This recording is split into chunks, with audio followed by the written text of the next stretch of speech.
अवधूत चिंतन श्री गुरुदेव दत्त. नमस्कार. आपले खूप खूप स्वागत आहे. आपण पाहत आहोत गुरुचरित्रावरून दत्तगुरूंच्या गोष्टी. मागील अध्यायात आपण श्रीपाद श्री वल्लभ यांची जन्मकथा पाहिली. आता आपण पाहणार आहोत गुरुचरित्रातील अध्याय नंबर 6, गोकर्ण महाबळेश्वराची कथा. तत्पूर्वी एक नम्र निवेदन, जर आपण चॅनलवर नवीन असाल तर चॅनलला लाईक करा, शेअर करा, सबस्क्राईब करा, जेणेकरून आपले पुढील व्हिडिओ तुम्हाला पाहता येतील.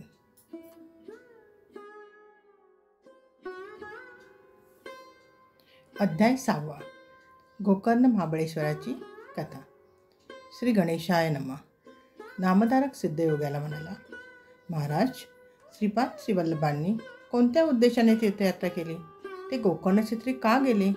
सिद्धमुनी म्हणाले, शिष्योत्तमा, दत्तात्रयांचा श्रीपाद अवतार भक्तांना उपदेश करून त्यांना आध्यात्मिक दीक्षा देऊन त्यांचा उद्धार करण्यासाठीच झाला होता.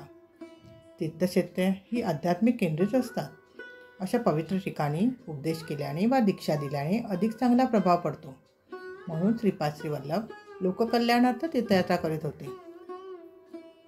तीर्थे अनेक असली तरी गोकर्ण क्षेत्राचे महात्म्य अत्यंत थोर आहे. तेथे भगवान शंकर आत्मलिंग रूपाने नित्य अधिष्ठित आहेत. ते शिवशक्तीचे एकत्रित पीठ असल्यामुळे जास्त पवित्र आहे. ते जीवाला शिवत्वाकडे नेणारे अतिप्राचीन स्थान आहे. येथील शिवलिंग महाबळेश्वर नावाने प्रख्यात असून गणपतीने स्वहस्ते त्याची प्रतिष्ठापना केली आहे. ती कथा कशी आहे ती मी तुला आता सांगतो, ऐक. कैकेयी ही रावणाची माता. ती शिवपूजन केल्याशिवाय अन्नग्रहण करीत नसे. एके दिवशी तिला पूजेसाठी शिवलिंग मिळाले नाही, म्हणून तिने वाळूची पिंड तयार करून तिची पूजा केली. ते पाहून रावणाला कमीपणा वाटला. तो म्हणाला, माते, मी तुला शिवासह कैलास पर्वतच लंकेला आणून देतो. अशी घोर प्रतिज्ञा करून तो कैलासपाशी गेला.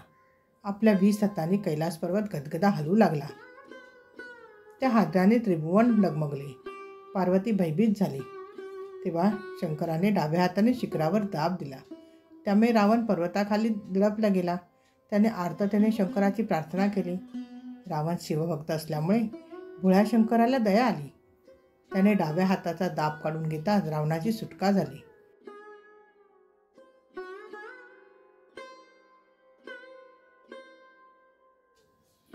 जीवदान मिळालेल्या रावणाने अत्यंत समर्पित भावनेने आपले मस्तक छेदले. आपल्या तातडांची दोरी वळवली. ती त्या मस्तकाला जोडून एक तंतुवाद्य तयार केले. त्याच्या साथीने त्याने 36 रागिण्यांमध्ये स्वर गायन केले. त्याचा भक्तिभाव पाहून प्रसन्न झालेल्या शंकराने वर मागण्यास सांगितले. रावणाने मातेसाठी कैलास पर्वत मागितला. तेव्हा शंकर म्हणाला, माझ्या पूजेसाठी मी तुला माझे आत्मलिंग देतो. ते माझा प्राण आहे. शंकराने त्याला स्वतःचे आत्मलिंग दिले व म्हणाला, हे लंकेत घेऊन जा. याची 3 वर्षे पूजा कर. त्यामुळे तू ईश्वरस्वरूप होशील. मात्र मार्गाने जाताना ते दिव्यलिंग कुठेही भूमीवर ठेवू नकोस. शिवाचे आत्मलिंग प्राप्त झाले म्हणून रावणाला खूपच आनंद झाला. शंकराला वंदन करत तो लंकेच्या दिशेने निघाला. ही वार्ता नारद आणि इंद्राला सांगताच तो भयभीत झाला.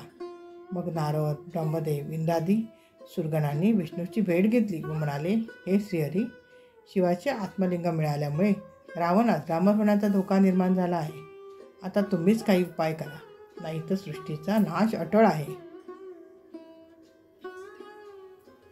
श्री विष्णूंनी शंकराला गाठले व रावणाला आत्मलिंग देऊन किती वेळ झाला ते विचारून घेतले. मग नारद आणि गणपतीला बोलावून काय युक्ती करायची ते नीट समजावून सांगितलं.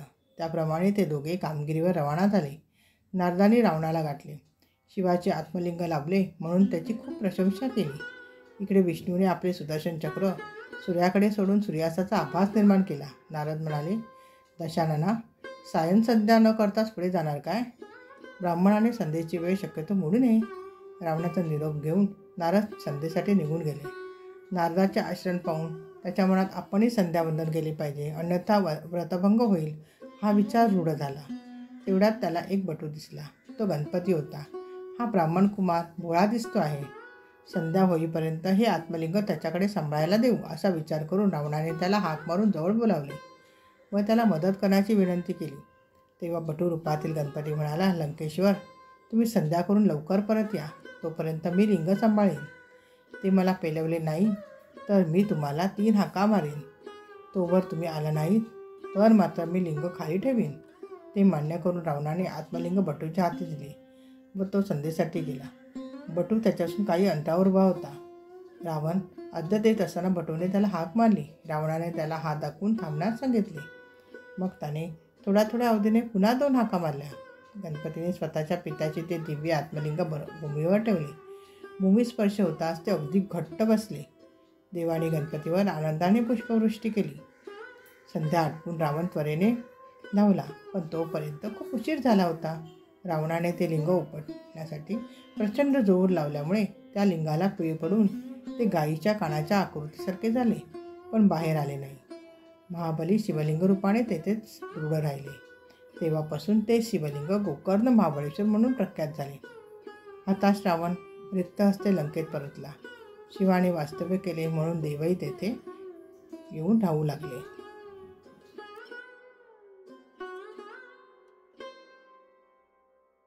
अशा प्रकारे या भागामध्ये आपण गोकर्ण महाबळेश्वरची कथा पाहिली.